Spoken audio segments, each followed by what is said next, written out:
তাবলিগের বিশ্ব ইজতেমা শুধু বাংলাদেশ না, সারা দুনিয়ায় একটা ফেনোমেনন হয়ে উঠছিল। শুধু ধর্মীয় গুরুত্বেই না, সামাজিক প্রভাব, অতুলনীয় একটা ইভেন্ট ম্যানেজমেন্ট ক্যাপাসিটি, জাতীয় ঐক্যের মঞ্চ হিসেবে বিশ্ব ইজতেমা এক শক্তিশালী ইমেজ নিয়ে দাঁড়াইতেছিল। যত রাজনৈতিক মতাদর্শিক বিরোধ থাকুক না কেন, শীর্ষ রাজনৈতিক নেতারা সারা দেশের মানুষের সাথে আখিরি মোনাজাতে দাঁড়াইতেন। কিন্তু ইসলামোফোব দুনিয়ার ভয় সম্মিলিত মুসলমানরা একসাথে দাঁড়ায় নামাজ পড়লেও ওদের চুলকানি শুরু হয়। এইটারে সে ঘরের অন্দরে হান্দাই দিতে চায়, কয় ধর্ম প্রাইভেট ব্যাপার, তুমি ঘরের মধ্যে করবা। আর বিশ্ব ইজতেমার মতো সুবিশাল দুনিয়ার দ্বিতীয় বৃহত্তম মুসলিম সমাবেশকে ধ্বংস করার পরিকল্পনা শুরু হয় ওয়ার অন টেররের প্রজেক্ট হিসাবে। এই কাজে প্রত্যক্ষভাবে হাত লাগায় ইন্ডিয়া। আর ইন্ডিয়ার বাংলাদেশের সকল লেসপেন্সার, আওয়ামী লীগ, ডেইলি স্টার এবং প্রথম আলো। অনেকে বলতে পারেন, আপনি সব কিছুতেই ডেইলি স্টারের সংযোগ দেখেন কেন? আরে ভাই, সংযোগ থাকলে আমি কি করব? দুয়ে দুয়ে 4 মিলে গেলে আমি কি সেইটাকে 10 দেখাবো? তবে আমি এই ধর্মীয় ইস্যু নিয়ে দূরে থাকার সিদ্ধান্ত নিয়েছিলাম। আমি ভাবছিলাম আমাদের মুরব্বী আলেম ওলামারা এই ব্যাপারটা নিয়ে ডিল করবেন। কিন্তু যখন এর পিছে আওয়ামী লীগ, ভারতের পরিকল্পনা আবিষ্কার করলাম, প্রথম আলো, ডেইলি স্টারের সংযোগ আবিষ্কার করলাম, তখন এই সমাজের একজন হইয়া এই ইস্যু নিয়ে চুপ থাকতে পারলাম না। শুধু তাই না, কিভাবে ভারতের এই লেসপেন্সারগুলা বর্তমান সরকারের ঘনিষ্ঠ হওয়ার কাজ সফলভাবে সম্পন্ন করে ফেলছে, সেটা দেখে আমি আতঙ্কিত হয়ে গেলাম। বৈষম্য বিরোধী ছাত্রদের মূল নেতৃত্বের কাছাকাছি চলে আসছে তারা। এর ফলে ফ্যাসি বিরোধী লড়াইয়ের মূল শক্তি হেফাজতের সাথে বর্তমান সরকারের দূরত্ব তৈরির ঝুঁকি তৈরি হয়েছে। এই কারণেই তাবলিগ নিয়া মহাষড়যন্ত্র দেশবাসীর সামনে উন্মুক্ত করে দেওয়াটা আমার কর্তব্য আর দায়িত্ব হয়ে দাঁড়াইল। আশা করি আমার দর্শকেরা এই এপিসোডের পরে তাবলিগ প্রসঙ্গে নিজেরাই সিদ্ধান্ত নিতে সমর্থ হবেন। আমি স্পষ্টভাবে দেখাই দেব তাবলিগ জামাতের এই দুই গ্রুপের মধ্যকার দ্বন্দ্ব বিরোধের পিছনে প্রত্যক্ষভাবে রয়েছে ইন্ডিয়া। কিভাবে? তাবলিগের ভেতরে যাদেরকে জুবায়েরপন্থী বলা হইতেছে, সেইটাই তাবলিগের মূলধারা। সেই পক্ষের সাথে আছেন বাংলাদেশের কওমি, দেওবন্দি, হেফাজত ঘরানার অর্থাৎ মূলধারার আলেম সমাজের প্রায় সকলেই, এবং তাবলিগের সাথে সংশ্লিষ্ট সাধারণ জনতার বৃহৎ সংখ্যাগরিষ্ঠ অংশ। আবার ইন্টারেস্টিং ব্যাপার হইতেছে, এই পক্ষ আদর্শগত এবং মনস্তাত্ত্বিকভাবে শেখ হাসিনার ফ্যাসিবাদী শাসন এবং ভারতীয় আধিপত্যবাদের ঘোর বিরোধী। এই পক্ষই তাবলিগের মধ্যে বৃহৎ সংখ্যাগরিষ্ঠ এবং সবচেয়ে প্রভাবশালী অংশ। 2 নাম্বার, তাবলিগের ভেতরে যাদেরকে এতাতি বা সাতপন্থী বলা হইতেছে, এই পক্ষের সাথে যারা আছেন তারা আওয়ামী ফ্যাসিবাদের অংশ, সহচর এবং ভারতপন্থী হিসেবে পরিচিত। এই পক্ষের সাথে যারা আছেন তাদের বড় অংশই সেকুলার এডুকেশনে শিক্ষিত। মূলধারার সুপরিচিত আলেমদের কেউই এই পক্ষের সাথে নাই। এই পক্ষের নেতৃত্বে বা সামনের সারিতে যারা আসেন তাদের কয়েকজনকে আমরা দেখি। আলহাজ সৈয়দ ওয়াসিফুল ইসলাম, উনি কে? উনি ডেইলি স্টার পত্রিকার সম্পাদক মাহফুজা নামের স্ত্রী শাহিনা নামের ছোট ভাই। উনি হলো একজন মুক্তিযোদ্ধা। মানুষ হিসাবে খারাপ না, কিন্তু ওই যে মুক্তিযোদ্ধার ট্রেনিং আছে তো ইন্ডিয়ায়, তাই ইন্ডিয়াস ইন্টারেস্টের পাশে উনি দাঁড়াইছেন। ছবিতে দেখেন তাবলিগের এতাতি গ্রুপের মুরব্বী সৈয়দ ওয়াসিফুল ইসলাম সামনের সারির ডানি বসা, দেখা দেন এডিটর সাহেব। পেছনের সারিতে বসা সৈয়দ ওয়াসিফুল ইসলামের বোন, দিল্লি স্টারের সম্পাদক মাহফুজা নামের স্ত্রী, তার পেছনে দাঁড়ানো মাহফুজা নাম, এবং বাম পাশে এতাতি গ্রুপের অপর নেতা মুফতি ওসামা ইসলাম, পাগড়ি পরা, আর মৌলানা আবু রেজা নদভী, আওয়ামী লীগের এক ভোট ডাকাত এমপি। আর কে? সাতক্ষীরা জেলার আওয়ামী লীগের ভারপ্রাপ্ত সভাপতি কাজী এর্তেজা হাসান। আমরা তার পরিচয় আরো বিস্তারিতভাবে দেখব। আর কে? মুফতি ওসামা ইসলাম, সাতপন্থী অংশের অন্যতম মুরব্বী সৈয়দ ওয়াসিফুল ইসলামের ছেলে, মৌলানা মুয়াজ বিন রুর। এই সকলে, এরা সকলেই আওয়ামী ফ্যাসিবাদের সমর্থক এবং খুনি হাসিনা সরকারের ঘনিষ্ঠ হিসেবে পরিচিত। বিগত 15 বছরের দুঃশাসনের আমলে রাষ্ট্রীয় ছত্রছায়ায় এরা বাইরে উঠছে। এই তাবলিগের এই বর্তমান সংকটে কারা ইন্ধন যোগাচ্ছে? ভারতের আগ্রাসী হিন্দুত্ববাদী শক্তি এই অঞ্চলে ইসলাম এবং মুসলমানদেরকে দাবায় রাখতে নানা কর্মকাণ্ড চালাইছে, আপনারা জানেন। এর অংশ হিসেবে তারা নীরবে এবং সুশৃঙ্খলভাবে ইসলামের প্রচার, প্রসার এবং দাওয়ার কাজ চালায় যাওয়া প্রভাবশালী সংগঠন তাবলিগ জামাতে বিভেদ, বিরোধ এবং বিবাদ ঘটায় একে দুর্বল করার একটা মিশন হাতে নেয়। ওয়ার অন টেররের পরিকল্পনার অংশ হিসেবে। ভারতের প্রেসক্রিপশনের পাশাপাশি আওয়ামী ফ্যাসিবাদী সরকারও এই ইসলামপন্থীদের মাঝে বিভেদ, বিবাদ, বিশৃঙ্খলা তৈরি কইরা নিজেদের ক্ষমতাকে হুমকি মুক্ত রাখতে বাংলাদেশের তাবলিগের সংকট সৃষ্টি করে, এই সংকটকে জিয়ায় রাখার কৌশল গ্রহণ করে। অথচ আপনারা যদি ইতিহাস দেখেন, দেখবেন তাবলিগ জামাতের কার্যক্রম প্রচলনের শুরু থেকে 2016 সালের আগ পর্যন্ত তাদের মাঝে কোনো মতাদর্শগত বিভেদ, কোনো বিবাদ, কোনো বিশৃঙ্খলা ছিল না। 2016 সালের পর থেকে এই বিভেদ শুরু হয় এবং এরপর থেকে ভারতের প্রেসক্রিপশন আর আওয়ামী লীগ তার নিজস্ব শক্তিকে এই বিভেদ তৈরিতে নিযুক্ত করে। আর বর্তমানে ফ্যাসিবাদের পতনের পরে তাবলিগের সংকট আরও গভীর হয়েছে। কেমনে? কারণ এইটা হইতেছে তাবলিগ লীগ। আসেন আমরা তাবলিগ লীগটা দেখি, কারা কারা এই তাবলিগ লীগ। আওয়ামী ফ্যাসিবাদী সরকারের পতনের পর বিচারক লীগ, আনসার লীগ, গার্মেন্টস লীগ, রিক্সা লীগ, ছাত্রলীগ, ইসকন লীগ এগুলোর মাধ্যমে বিপ্লব এবং জন অভ্যুত্থানকে নস্যাৎ করা এবং অন্তর্বর্তী সরকারকে ব্যর্থ করার দেশবিরোধী নানা চক্রান্তের মতোই ভারতের মদতপুষ্ট আওয়ামী ফ্যাসিবাদীরা তাবলিগের এতাতি গোষ্ঠীকে দিয়া একটা বড় গোলযোগের চেষ্টা করতেছে। এই এতাতি গ্রুপ একটা অতি ক্ষুদ্র অংশ, অথচ এদের শক্তিকে ফুলায় ফাপায় বড় করে দেখানোর চেষ্টা করা হয়। মাহফুজা নামের ঘনিষ্ঠ আত্মীয়তা সূত্রে ডেইলি স্টার এবং প্রথম আলো এই সংকটের শুরু থেকেই এতাতিদের পক্ষে নিয়ে তাদের অনুকূলে প্রচুর নিউজ প্রচার করে এবং ইন্ধন যোগায় আসে। এডিটর সাহেব, তাবলিগের এতাতিদের পক্ষে প্রথম আলো লিখা সার্চ দেন তো গুগলে, কার নিউজ আসে দেখেন। আপনি গত কয়েকদিনে প্রথম আলো সংবাদ পরিবেশনের চিত্র দেখলেই বুঝবেন এই সার্চ দেওয়ার পরে। আমি আর বিস্তারিত গেলাম না। মজার বিষয় হচ্ছে প্রথম আলো, ডেইলি স্টার, কালের কণ্ঠ, বাংলাদেশ প্রতিদিন, যুগান্তর, কালবেলা এই সমস্ত পত্রিকা আলেম ওলামা ও ইসলামপন্থীদের সংবাদের প্রকাশ বরাবর এড়ায় গেলেও 2017 সালে তাবলিগের চলমান সংকটের শুরু থেকেই এতাতি গ্রুপের পক্ষ নিয়ে নানা ইন্টারেস্টিং নিউজ করে আসতেছে। এখন এই মুহূর্তে তাবলিগের এই দুই গ্রুপের বিভেদ কোন পর্যায়ে আছে, এইটা আমার দর্শকদের একটু জানা থাকা দরকার। আমি যতটুকু অনুসন্ধান করে পাইছি সেটার ভিত্তিতে আমি বলতেছি, আপনারা বাস্তবতার সাথে মিলায় দেখবেন। তাবলিগ জামাতের দুই পক্ষের সার্বিক পরিস্থিতি বর্তমানে যে জায়গায় ঠেকছে, এতে করে এই দুই পক্ষে ঐক্যবদ্ধ করা আর সম্ভবপর না।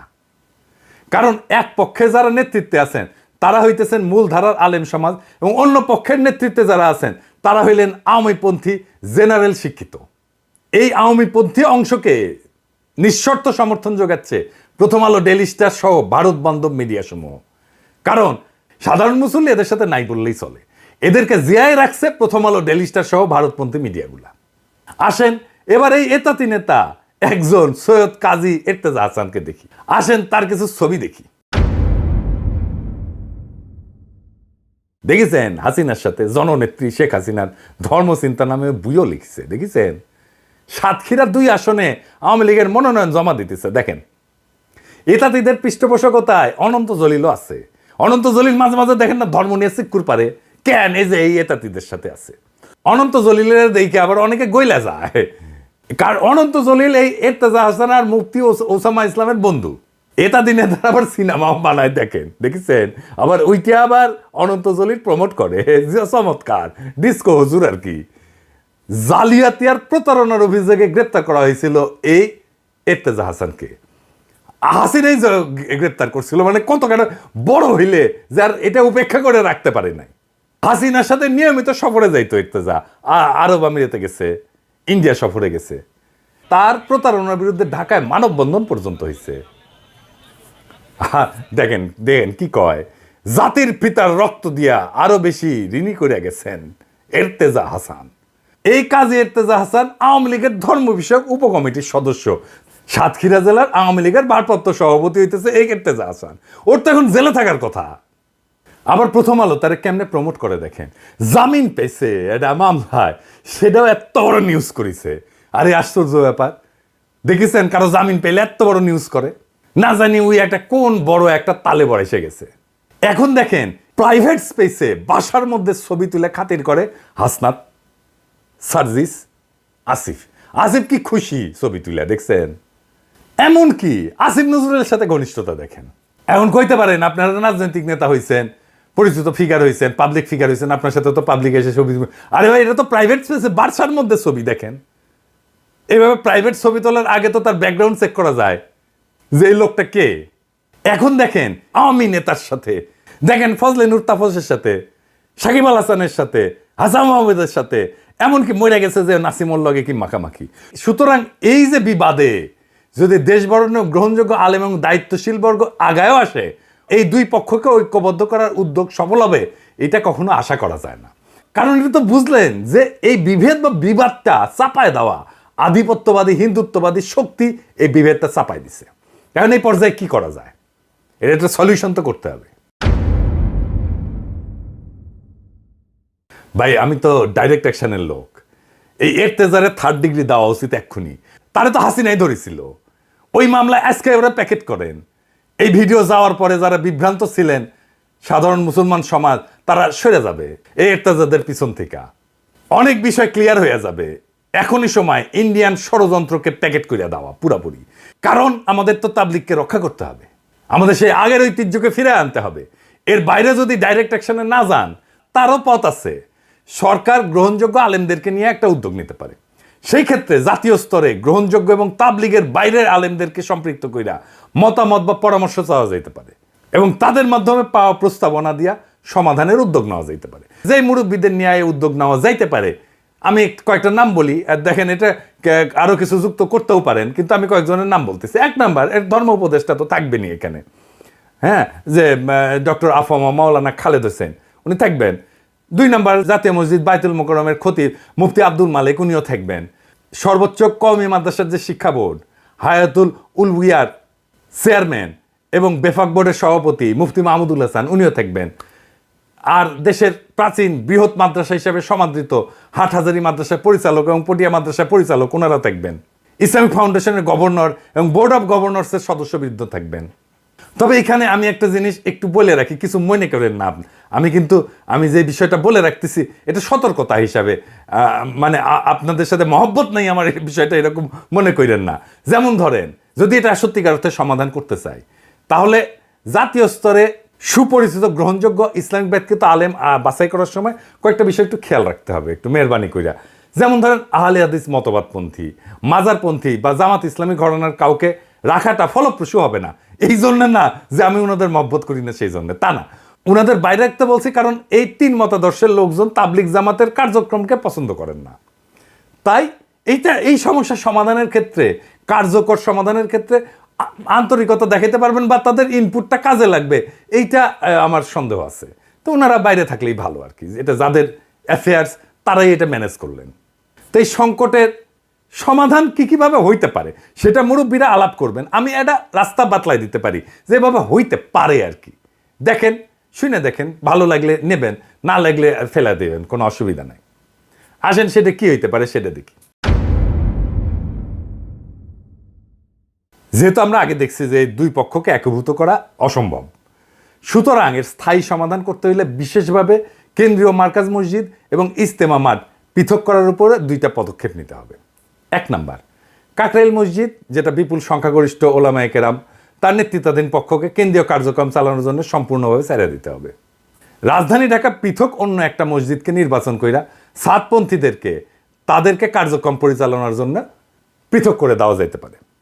2 নাম্বার, টঙ্গীতে যে বাৎসরিক বিশ্ব ইজতেমা এর আয়োজনে পাশাপাশি বা লাগোয়া সময় ভাগাভাগি না কইরা ন্যূনতম 1 বা 1.5 মাসের বিরতি দিয়া উভয় গ্রুপের জন্য বরাদ্দ দেওয়া যেতে পারে।